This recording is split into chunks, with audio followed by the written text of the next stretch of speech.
Við erum í útvarpinu á FM 89,1.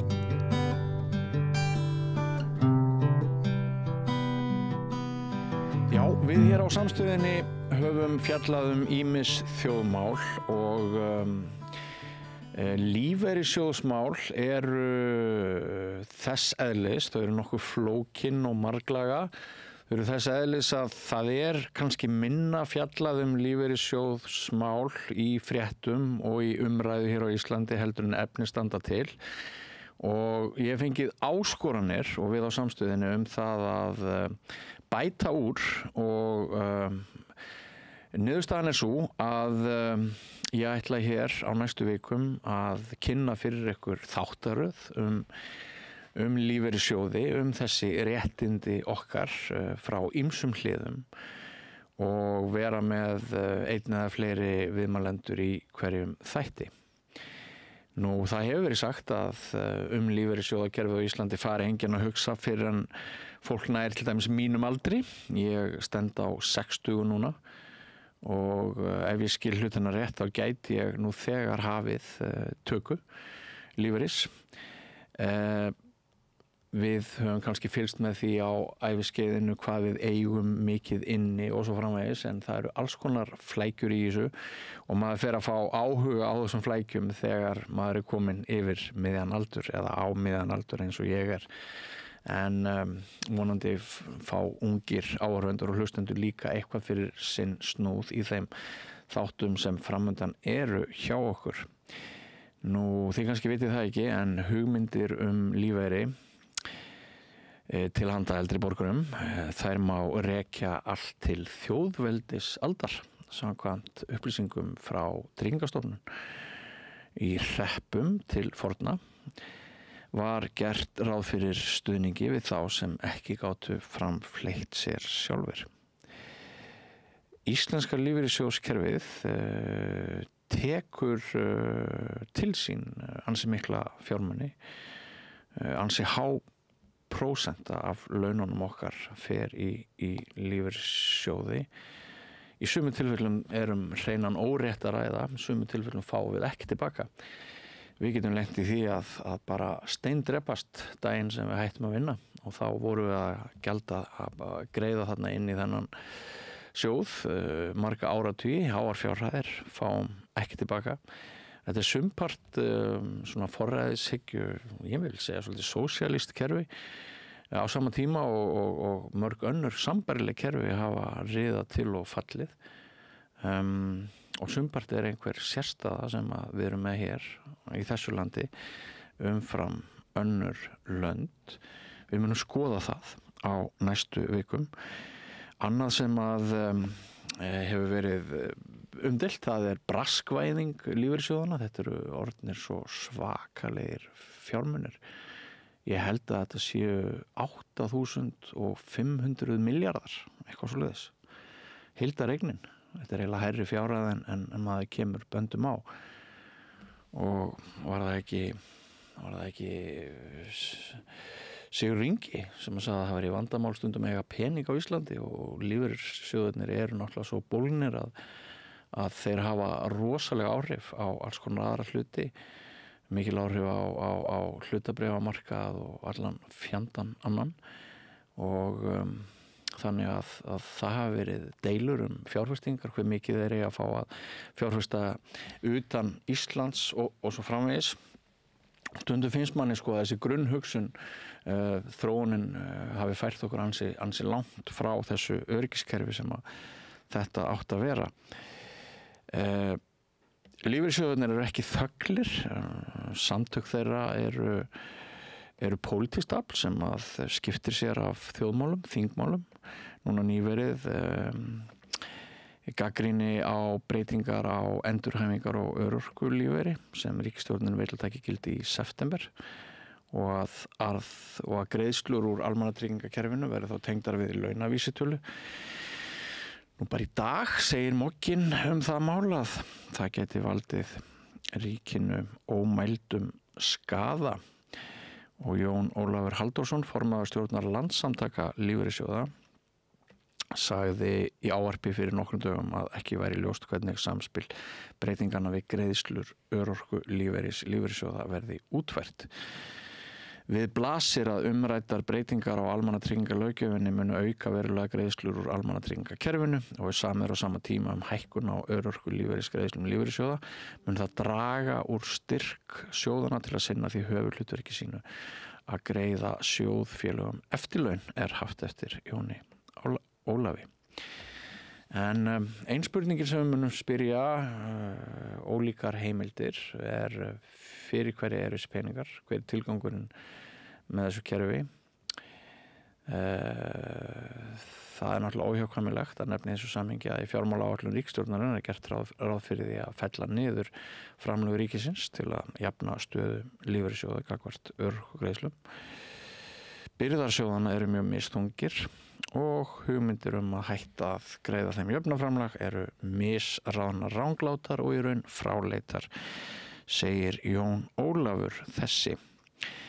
En þetta bara svona til marks álitefnin og nú erum við með þingmann Ragnar Þór Ingólfsson, þingmaður Flokks fólksins sem hefur margoft skrifað mjög gagnrýnið lífeyrissjóðana og hann verður gestur hér í þáttaröðinni síðar á samstöðinni þessi mál. Það er ekkert mörg misseri síðan Ragnar Þór skrifaði að lífeyrissjóður gætu haft stjórnarformenn sem hefðu réttarstöðu sakbornings eða verið þáttakendur með öðrum hætti í stærsta samkeppnisbrotamáli Íslandssögunnar, eins og hann kallaði það.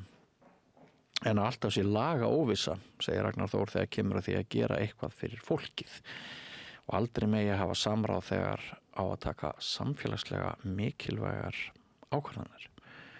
Sá sem talar svona lítur augljóslega þannig á að lífeyrissjóðirnir hafi fjarlægst upphaflegt markmið sitt.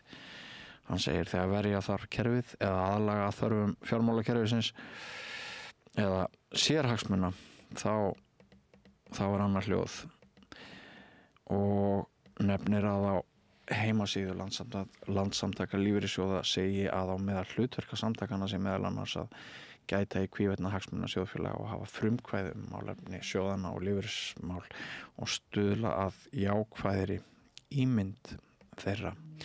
Það þarf ekki að kafa djúpt til að komast að þeirri niðurstöðu að Landssamtökin sinni hvorugu þessu hlutverki, sagði Ragnar Þór. En í næstu viku kemur Þórey Þórðardóttir, framkvæmdastjóri Landssamtaka lífeyrissjóða og ég ætla að spyrja hana meðal annars út í þessa gagnrýni og ætli ég mun ekki beina þeirri spurningu til hennar sem Ragnar Þór spurði einu sinni, eða hann spurði ekki, hann staðhæfði. Hann sagði það alltaf að koma betur og betur í ljós að lífeyrissjóðirnir eru plága í íslensku samfélagi.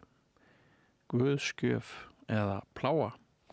Þarna ber mikið á milli og margt álitefnið sem að væri gott að varpa ljósi á.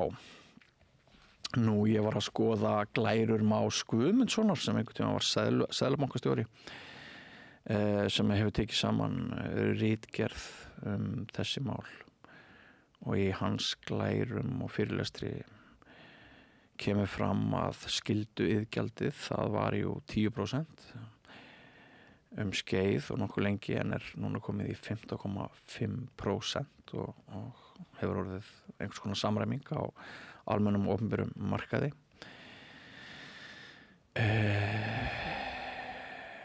Hlutdeild eigna í erlendri mynt hefur tvöfaldast. Hún hefur farið úr 19% í 38% og eins og ég nefndi áðan þá hefur það svona verið álitamál. Lífeyrissjóðum hefur stór fækkað. Þeir voru 60 ekkert alls fyrir löngu en eru 20 eða 21 núna. 21. Regluverk og eftirlit hefur bæði batnað á þyngst, segir Már. Þetta kerfi það byggist á 3 stoðum, getum við sagt. Það almannatryggingar, skylduiðgjald og valkvæður lífeyrissparnaður í séreign. Þetta svona meðal þess sem að gæti verið gott að kynna fyrir ykkur að verður farið í á næstu vikum og miklu meira til. Við þurfum að svara, við þurfum að reyna að svara því hvað samin okkur í þessum málum og hverjar séu helstu ógnirnar, og við munum fara yfir suma af þeim álitamálum sem að hafa verið uppi og eru uppi. Ríki í ríkinu, allt of öflugt, sama fólkið í sömu stjórnunum hafi allt of mikið að segja þetta fé, og svo mætti lengi telja. Það liggur ekki alveg fyrir á þessu stigi hver langir þessir þættir muni verða hjá okkur. Sennilega verða það nú nokkuð mislangir. Í dag ætlum við að heyra hér í manni á eftir sem að hefur tekið rimmur við kerfið. Ég kynni hann til sögunar eftir dálitla stund, en burtséð frá því á hvaða aldri þið eruð, þá erum við sennilega með á nótunum það að almennt hefja lífeyrissjóðir útborgun lífeyris við 67 ára aldur, en sumir sjóðir miðað við 65 ára aldur og dæmum þetta sér niður í 62 ára held ég. Og það gott fyrir hvert og eitt ykkar að kynna ykkur reglur þeirra sjóða sem þið hafi greitt í, og það getur verið ágætt að lesa sér til ykkar réttindi og annað sem snýr bæði að ykkur persónulega og svona í heildina. Svo ég sagði hérna í upphafi, þá eru þessi mál það flókin að maður kannski veigra sér við því að gefa þeim þann tíma sem þarf fyrir en maður horfir fram á það að maður sé komin á þann aldur að kannski vilja maður fara að fá eitthvað tilbaka sem að maður hefur greitt. Það geta verið alveg gríðarlegar fjárhæðir og þær eru ekki gefnar sem fyrir segir. Nú lífeyrisgreiðslur eru verðtryggðar. Það náttúrulega þarf að vera þannig, en eiga síður þá hefur verið tekist á margt kemur að útborgunum, en ég ætla að láta þetta duga af inngangi þessara þátta, og eftir andartak kemur hér Eiríkur Jónsson. Hann formaður, fyrrverandi formaður Kennarasambands Íslands. Ég nokkuð vissum að þau sem eru á mínum aldri í hópi áhorfenda, þið kannist við hann.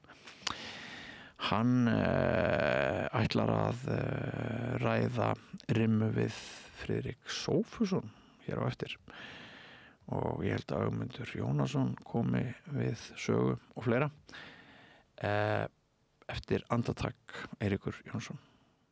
Hjálpið okkur að byggja upp dreifikerfi samstöðvarinnar með því að læka síður samstöðvarinnar á YouTube og Facebook.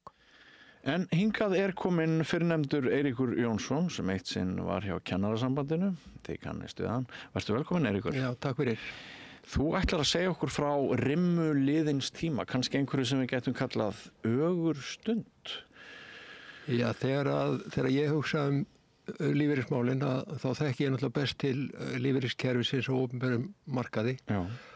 Og það elsta kerfið, elsti grunnurinn að því alveg frá 1921 eitthvað svoleiðis, og hefur þróast í áranna rás.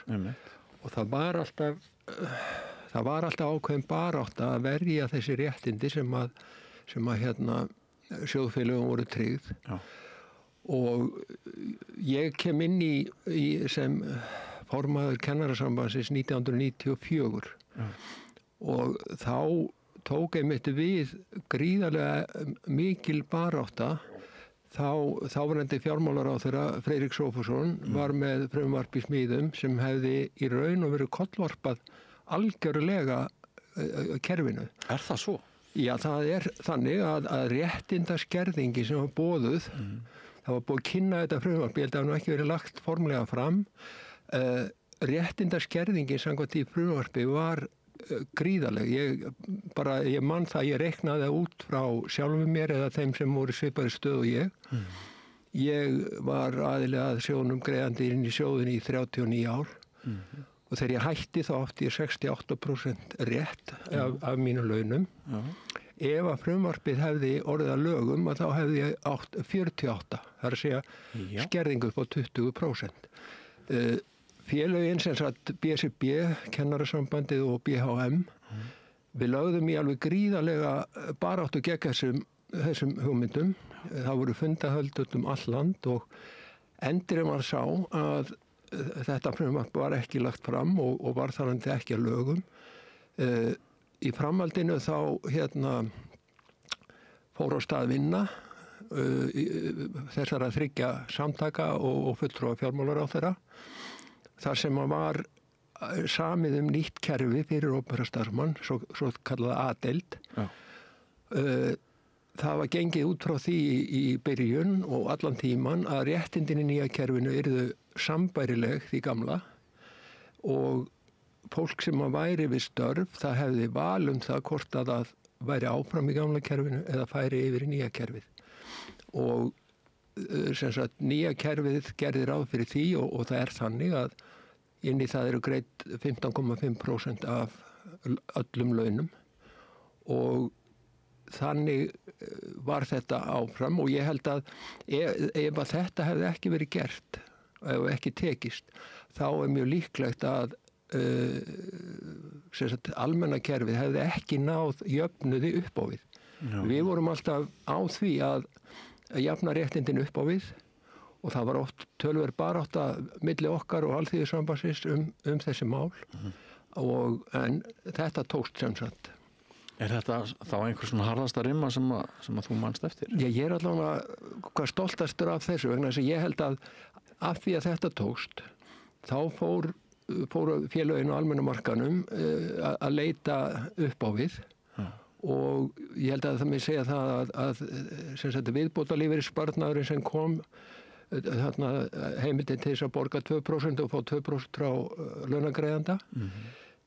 Það var ákveðin jöfnuð í því en þá hófst náttúrulega upp hjá okkur hinum að baráttan fyrir því að ná þessu líka, það er að segja þessum möguleika á séreignarsparnaði og það tókst að ná því í gegn og það hafði síðan í för með sér að Alþýðusambandsfélögin eða fólk á almennu vinnumarkaði að það náði samningum að hækka sem sagt iðgjöld inn í almennu sjóðina upp í 15,5 þannig að núna má segja að það sé sem sagt jöfn kjör hvað þetta varðar að allir eru að borga 15,5. En sko þetta náttúrulega ekki eina rimman sem hefur verið háð, það sem hefur komin, það eru stórsjóður sem hafa orðið í langri sögu. Hvað vakti fyrir fjármálaráðherra Friðriki Sophussyni þarna 1994? Vantaði ríkið meiri pening eða? Já sko, það var alveg greinilegt að gamla B-deildin hún var undir fjármögnuð og það vissu allir. Það stafaði náttúrulega því að alveg fram til 97 þá var sem sagt eini fjárfestinga möguleiki lífeyrissjóðs starfsmanna ríkisins, það var að kaupa ríkisskuldabréf. Getur hann skýrt B-deildina skilgreint? B-deildin er þessi gamla deild þar sem voru greidd 10% af grunnlaunum inn í deildina. Og síðan var það þannig að launagreiðandinn bar í raun og veru ábyrgð á lífeyrishækkunum þegar að fólk fór á lífeyri. Og það var bara ekkert lagt fyrir í þessu sambandi. Svo það eru ýmsir samverkandi þættir líka sem að þarna koma til. Og ég hugsa til dæmis að einn þáttur sem var mjög afgerandi sem að kemur reyndar í kjölfarið á þessari rimmu að þá farið að færa yfirvinnu inn í grunnlaun. Það var mjög algengt að stjórnendur væru með fasta yfirvinnu. Af henni var ekki greitt í lífeyrissjóð, frekar en annarri yfirvinnu. Og þarna á árunum í kringum 2000, fyrir og upp úr 2000, að þá hefst þessi vinna að færa þessa föstu yfirvinnu og alls konar sporslur inn í grunnlaun. Það gerir það verkum að grunnlaun snar hækka án þess að heildarlaunin hækki og á grundvelli svokallarar eftirmannsreglu þá hækkuðu náttúrulega allir lífeyrisþegar sem þessu nam. Og það eru alls konar þættir sem ollu því, bæði vangreiðslur inn í sjóðinn og þessi staðreind urðu þess valdandi að sjóðurinn var ekkert sjálfbær, þannig að það þurfti að grípa til einhverja ráðstafana. En sem sagt, niðurstaðan var þessi, það var búið til nýtt kerfi og fólk fekk val, sem sagt, var að taka ákvörðun þarna bara á mjög skömmum tíma eftir breytingu, hvort það vildi vera áfram í gamla kerfinu eða hvort það vildi fara yfir í þetta nýja. Hvernig hefur þér svona í áranna rás fundist umræða álitaefnin í kerfinu? Í fyrsta lagi erum við ekki bara að tala allt og lítið þessa, hvað þeir, 8.500 milljarða? Jú, í sjálfu sér þetta gríðarlegar upphæðir sem að þarna eru til varðveislu og umfjöllunar og kannski það nú þannig að það er alltaf mikið svona alls konar sleggjudóma. Það eru mörg atriði í starfsemi lífeyrissjóða sem að hefðu mátt fara betur í gegnum tíðina en það er líka margt sem var ágætlega gert og íslenska lífeyriskerfið er með þeim bestu í heimi og en svo er þetta sko deilan fjárfestingar og deilan það hvort að atvinnurekendur eigi að eiga fulltrúa í stjórnum eða hvort að stjórnir eigi að vera kjörnar beint af sjóðfélögum. Þetta er eilíðar þrætumál og verður sjálfsagt áfram. Það var í raun og veru, mér fannst það alltaf eðlilegt meðan að gamla lífeyriskerfi hjá ríkinu var í gildi að ríkið ætti fulltrúa í sjóðstjórninni einfaldlega vegna þess að ríkið bar bakábyrðina og bara ábyrð á því að fólk fengi greiðslur í samræmi við lög og samninga. En það er auðvitað þannig að þessi mál þurfa að vera í umræðu og þau þurfa að vera í gagnrýni umræðu og fólk þarf að vera tilbúið að taka gagnrýni sem að setur í stjórnum. Svo það er náttúrulega sko kerfið hefur gengið í gegnum svo margar breytingar og það er til dæmis eitt sem gerist eftir að ég hætti það byrjar kannski þarna 2004 minni mig þá þegar almenni markaðurinn ákveður að fara út í aldurstengt lífeyriskerfi.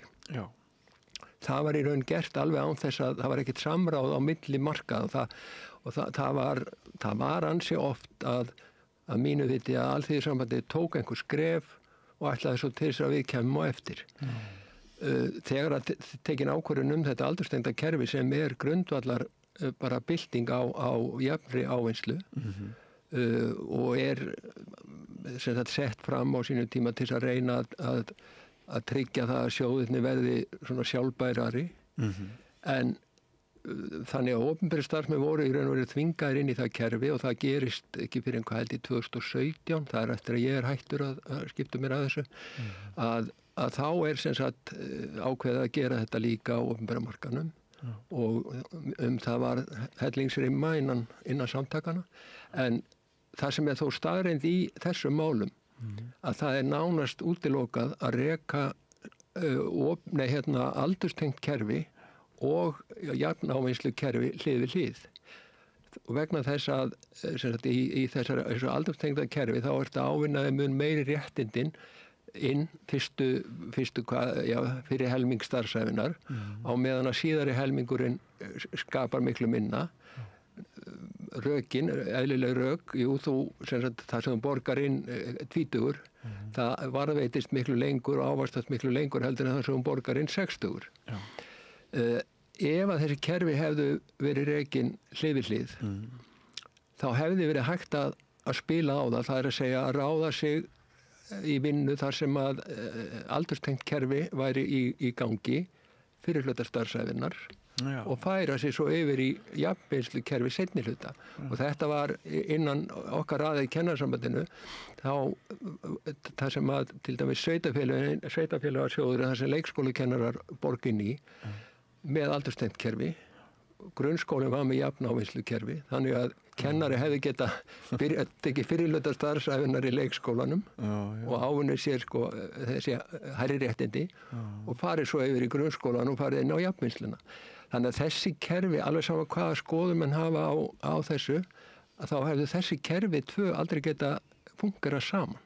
Nei. Að mínu viti.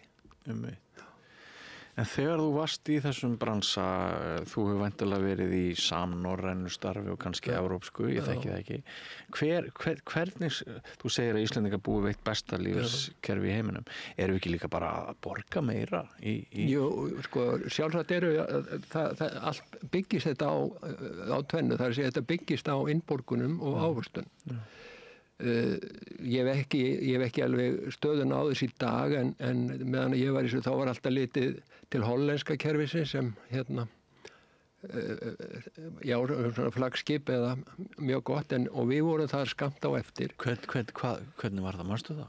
Hvernig kerfi sjálft er. Já, þú veist, að Holland hafa verið flaggskip. Já, það bara, þú veist, þegar var verið að skoða til dæmis eignir lífeyrissjóða sem hlutfalla landframleiðslu og annað þess að þá komu þeir yfirleitt hvað best út. Já, ég skil. Svo náttúrulega sko norski olíusjóðurinn og allt þetta. Við tökum Noreg svolítið út fyrir svega. Já. En þetta náttúrulega sko, svo náttúrulega alls konar hremmingar sem hafa gengið yfir kerfið eins og hrunið 2008 sko. Þá var nú komið mikla gagnrýnisraddir á að opinberu sjóðurnir hefðu ekki þurft að skerða réttindi í framhaldi af hruninu, sem er alveg rétt. Á meðan að almennu sjóðurnir hefðu þurft að gera það. En þá gleymdist það að á árunum fyrir hrun, þá voru almennu sjóðurnir að hækka réttindi á grundvelli ykkur sem reyndist síðan kannski bara vera loftbóla. Þannig að ef þú tekur hækkaninnar fram að hruni og svo lækkaninnar, þá kom í ljós að opinberu sjóðurnir voru trúlega þeir sem að sjóðfélagar þeirra sjóða voru trúlega þeir sem að fóru verst út. Já, þannig að á ólíkum tímum getur verið misgott að vera annarkvort í almenna kerfinu eða... Já, sko, þannig var, en það ætti núna að vera mjög svipað. Að vísu sko er það þannig að það er ennþá hópur fólks sem er á lífeyri, sem að tók lífeyri elsta B-deildarkerfinu hjá LSR. Og það er ennþá fólk sem er í A-deild LSR og svo er það fólki sem hefur komið inn eða valið það að flytja sig yfir í aldurstengdarkerfið. Þannig að það tekur alveg heila, kannski rúmlega heilan starfsaldur að breyta lífeyriskerfi þannig að allir sem í því eru sitið við sama borðið. Nema þú takir og skerir þá sem eru í starfi og þá sem eru á lífeyri. Og ég held að það er nú eitt af því sem að ég held að ríkið hafi misreiknað sig á þegar átti að, eins og ég kallaði stundum slátra opinberu sjóðnum kringu 95. Það var að það voru svo margir lífeyrisþegar sem hafðu ekkert annað að gera heldur en að djöflast í þingmönnum og ráðherrum yfir þessari mannvonsku sem að það voru þúsundir mannar sem að vöknuðu bara upp og fenguðu þarna verkefni og lögðu alveg gríðarlega mikið af mörkum til þess að okkur tækist að verja þetta. Þú er semst að segja það að með virku lýðræði, með því að djöflast í stjórnvöldum, þá uppskerum við stundum eins og við sáum til. Við getum gert það. Það kostar oft alveg hellingsvinn og hellingsskipulag, en er það ekki bara parturinn af því að búa í lýðræðisríki að það er hægt að hafa áhrif á stefnu stjórnvalda hverju sinni og þarna bara held ég að skynsemin hafi verið á það og ég er alveg klár á því að ef að hefði náðst að berja þetta niður 95-6 þá væri ekki verið að borga 15,5 inn í lífeyrissjóðuna heldur eitthvað lægra og þá væri spurningin hvað áhrif hefði það á Tryggingastofnun. Við nefnilega reyndum reikna það út einhvern tímann 2013-14 man ekki nákvæmlega ártalið að þá fengum við talnakönnun Benedikt Jóhannesson til þess að reikna út fyrir okkur hvaða áhrif það hefði ef að lífeyrisréttindi á opinberum markaði yrðu færð niður á það sem var á almenna markaðnum. Og þá kom í ljós samkvæmt útreikningum hans að 40% af skerðingunni myndi koma útgjöld á Tryggingastofnun. Það er að segja Það er að segja lækkunin, það er fólk sem að áður fekk kannski lítið eða ekkert frá Tryggingastofnun, ef að lífeyris þeirra hefur verið lækkaður, að þá hefur það fólk öðlast rétt hérna hjá Tryggingastofnun, þannig að sparnaðurinn var kannski ekki nema rúmlega helmingur af því sem menn héldu, ef að tekið væri tilliti bæði þess og skatta og annara þáttar sem hafa áhrif, og þetta fannst okkur vera ansi merkileg niðurstaða. Já, hún er það. En heldur að sé ekki gengið svolítið langt í skerðingum og öðru svona þegar kerfin ekki að tala saman? Jú, sko, það er margt mjög sorglegt ef maður horfir á, mér finnst það til dæmis svakalega, já, sorglegt að horfa upp á það að fólk á lífeyri sem að kannski hefur ekki háan lífeyri úr sínu sjóðu og er að fá frá Tryggingastofnun, ef að það getur nurla saman nokkrum krónum að það skuli fá bakreikning frá Tryggingastofnun, að það skuli ekki vera einhver sveigjanleiki í þessu, þetta er mjög ósveigjanlegt. Hvatakerfi til að bjarga sér aukalega? Já, þetta er yfirleitt fólk sem að hefur kannski ekkert rosalega mikið á milli handana og er að reyna að bjarga sér.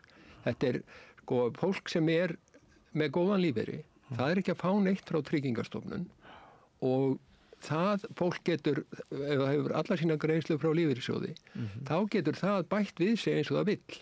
En fólki sem er versett og fær lágar greiðslu frá lífeyrissjóði, uppbætur frá Tryggingastofnun, að því eru raunverulega alla bjargi bannaðar. Þau eru ansi mörg álita efnin. Já, þau eru það.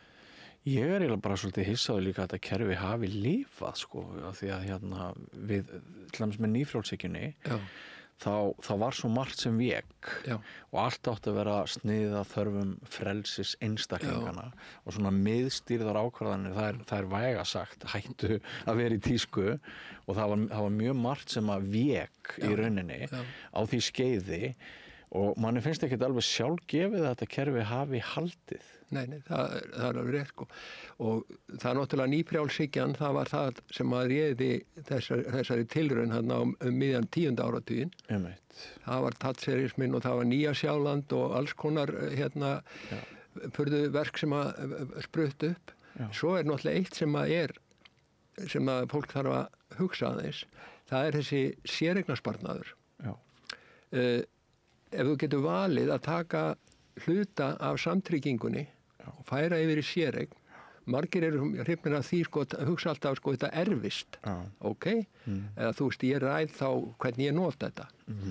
En þá það líka hafa það í huga að þeir sem eru kannski á mörkum þess að fá greiðslu frá Tryggingastofnun, þessi að lífeyririnn er á þeim mörkum, ef að það fólk tekur ákvörðun að færa slatta af samtryggingunni inn í séreign sem það ásjált og erfist, þá er það leið að kveikja kannski rétt hjá sjálfur sér til að fá greiðslu frá Tryggingastofnun. Þú lækkar samtrygginguna og lækkar þar með ævilanga lífeyriðinn og ef þú lækkar hann þannig að það fer niður fyrir þessi mörk, þá áttu kannski rétt á því að fá greiðslu frá Tryggingastofnun. Og það er spurning, er það sanngjarnt? Akkurat. Svo er ég líka reyndarvarandi séreignarsparnaðinn þegar það var tekin þessi ákvörðun að það mætti nota séreignarsparnaðinn skattfrjálst til að greiða inn á húsnæðislán eða kaup á fyrstu íbúð.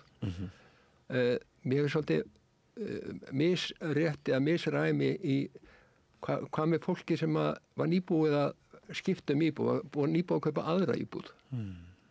Og hérna svo var líka þetta gerist náttúrulega í framhaldar hruninu og nú veit ég ekki hvort að bankar eða aðri breyti fólk þrýstingi til þess að nota þetta til að borga inn á húsnæðislán.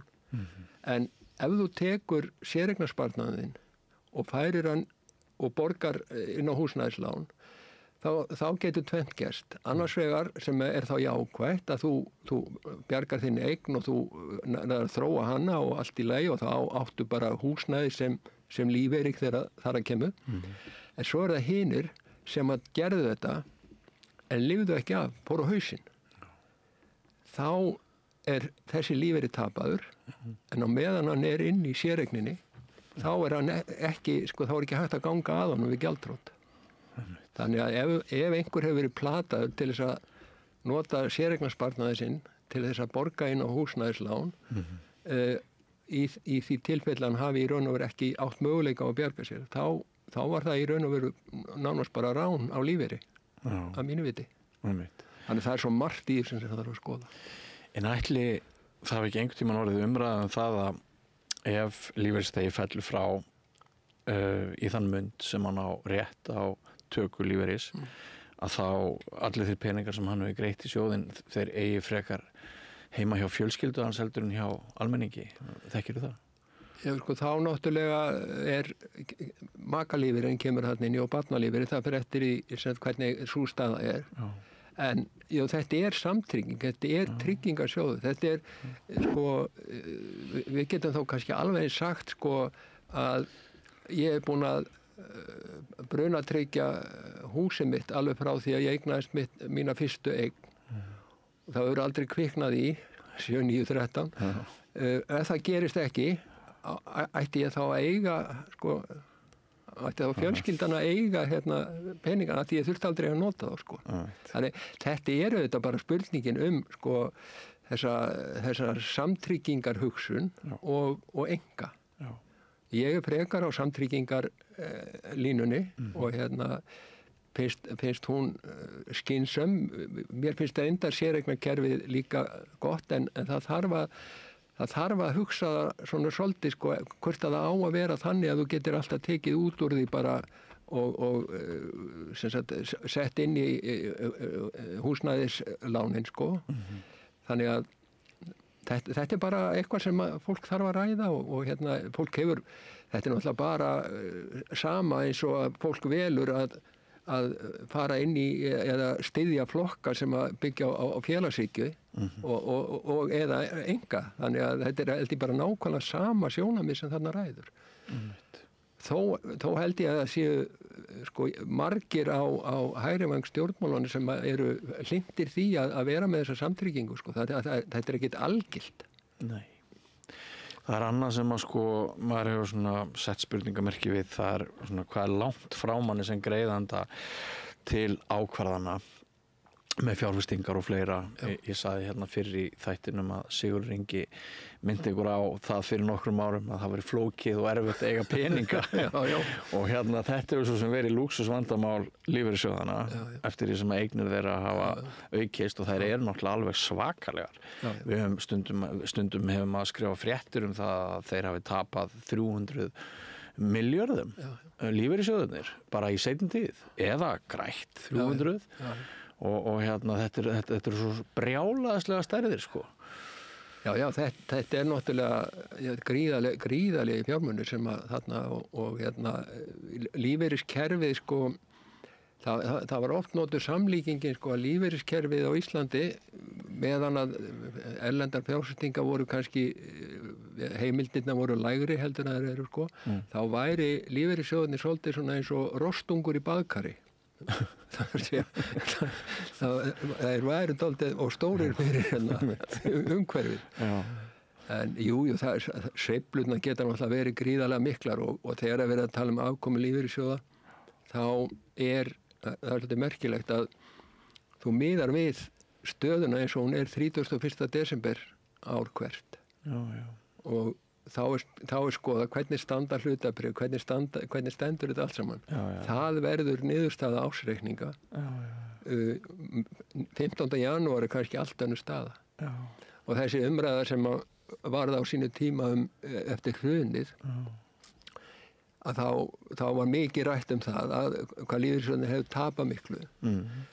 En það var þó þannig að ef ég man allavega með lífeyrissjóð ríkisstarfsmanna að ef þú tókst allt tapið, þess að hlutabréf, allt sem þú tapaðir á og reiknaði það upp annars vegar og svo tókstu allt hitt sem að hækkaði, að þá var niðurstaðan í plús. En það var alltaf fókusera bara á mínusinn. Og það voru margir lukkurittarar sem að slóið því fram sko, að þeir hefðu aldrei fjárfest í því sem að tapaðist, heldur bara í því sem að skilaði hagnaði. En það getur nú kannski verið svolítið erfitt að erfitt að sjá fyrir það. En hefur þú velt fyrir þér hvort það eru einhver samfélagsverkefni sem að fjár lífeyrissjóðunum gæti gengið til, runnið til? Við erum náttúrulega með hlutabréfamarkaðinn sem meira og minna allur bólginn og blásinn af þessu fé og það er verið að tala um að sjóðarnir fái auknar heimildir, alltaf meira og meira heimildir til þess að fjárfesta erlendis, en það þurfa þeir eitthvað að gera. En eru einhver fleiri samfélagsverkefni heldur en við erum að nýta sem að...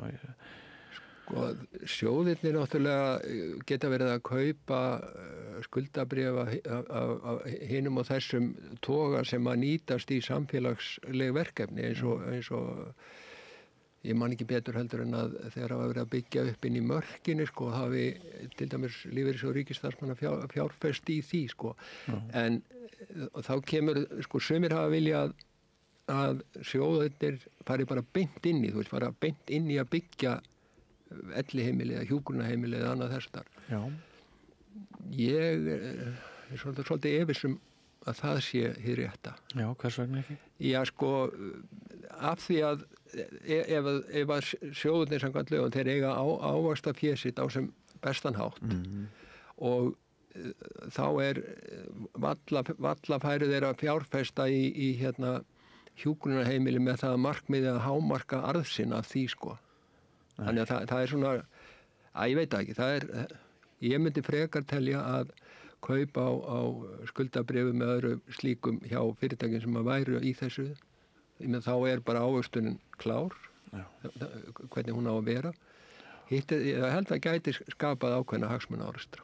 En heldur að sé ekki einhver pólitík og bara á mannamáli spilling í því hvernig stundum farið í fjárfestingar á vegum lífeyrissjóðanna? Þú veist, eitt umdeilt dæmi þegar var keypt held ég 6% hlutir í Bláa lóninu eftir að eldsumbrot voru. Það er ábyggilega hægt að benda á eitthvað sem að betur hefði mátt fara. Nú, ég satt sjálfur í stjórn lífeyrissjóðs starfsmanna ríkisins í 15 ára eða svo. Og þar komu upp ýmis álitamál og þar höfum við sjálfsagt gert einhverja feila og En varðandi spillingu, ég kannast ekki við það á þeim tíma að ég hafi flækst inn í eitthvað svoleiðis en rangar ákvarðanir getur maður tekið.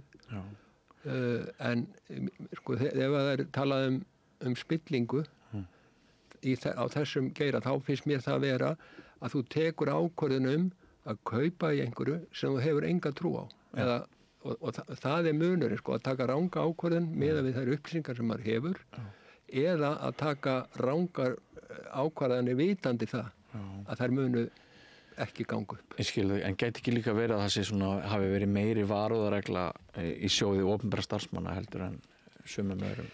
Nú veit ég það ekki en þetta var þessi umræða spillingu, mann umræðan þú veist, alls konar bóðsferðir, laxveiðiferðir og alls konar svona. Það er nóg til þess að sukka fyrir. Já, í raun og veru en þá kemur, ég var að rifja það upp bara eftir að við vorum ákveði ég kæmi hingað að þá var ég myndi að rifja upp á þessum 15-16 árum sem að ég var í stjórn, þá ég fór 3 sinnum í ferð til útlanda á vegum sjóðsins, það sem sjóðurinn borgaði, það er aldrei í boðsferð einhverja aðila, en ég játa það að mér var einhvern tíma boðið í mat og einhvern tíma var mér boðið í leikhús, einhvern söngleika. Það er nú mínar syndir í þessu. Innanlands fór ég aldrei og lax hef ég aldrei veitt. En ég smeykur að það séu svolítið aðri tímar í dag. Já, það getur vel verið Nú er ég mín afskiptum af þessum málum líkur held í 2016. Ég var í nefnd á vegum kennarasambandinu í nokkur ár eftir að ég hætti. Það sem var verið að vinna því að hvort það væri hægt að búa til einn lífeyrissjóð fyrir alla landsmenn sem var nú ekki, ég held að menna var almennt talið að væri ekki rétt þar að segja að setja alla peningana undir sömu stjórnar. En þá var svona verið að tala það að reyna að fækka sjóðum kannski niður í svona 5-7 og það sem allir væri á sama kerfinu. Það tókst ekki þá svo og endaði síðan með þessum þessari sem ég var að tala áðan með að kerfin voru algjörlega samræmt þegar til framtíðar litið. Einmitt. En Eiríkur, ég þakka þér kærlega fyrir að koma hér að Rauðaborðinu í þennan fyrsta þátt okkar lífeyrismál og búið að vera mjög fróðlegt að kynnast reynslu þinni aftur í tíman og innsýn og þessi rimma þarna frá 1994, það ekkert allir sem að geta hrósað sigri af því að hafa lagt Friðrik Sófusson og þá félaga á þessum árum. Nei, ég var nú ekki einn í því, sko. Ögmundur og Páll Halldórsson og allir félagsmenninir. Þetta var bara sameiginlegt verkefni. Og ekki gleyma því að Félag íslenskra hjúkrunarfræðinga var náttúrulega líka í þessu því að þeir voru með, þeirra sjóður náttúrulega sambærilegur.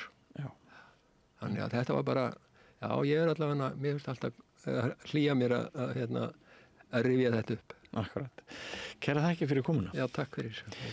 Og sem fyrr segir, kæru áhorfendur og hlustendur, þá höldum við áfram, það verður framhaldsumfjöllun, ég svona að hugsa þetta sem kannski einn þátt í viku í, hvað ég að segja, búið til 6 til 8 þætti með ýmsum sjónarhornum á þetta stóra mál sem varðar okkur öll.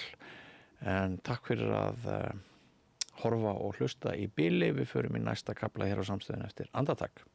Samlokubrauð, maltbrauð, tékkneskt-brauð, súrdeigsbrauð, brauð ársins, Bernhöfts bakari, íslenskt handverk síðan 1834.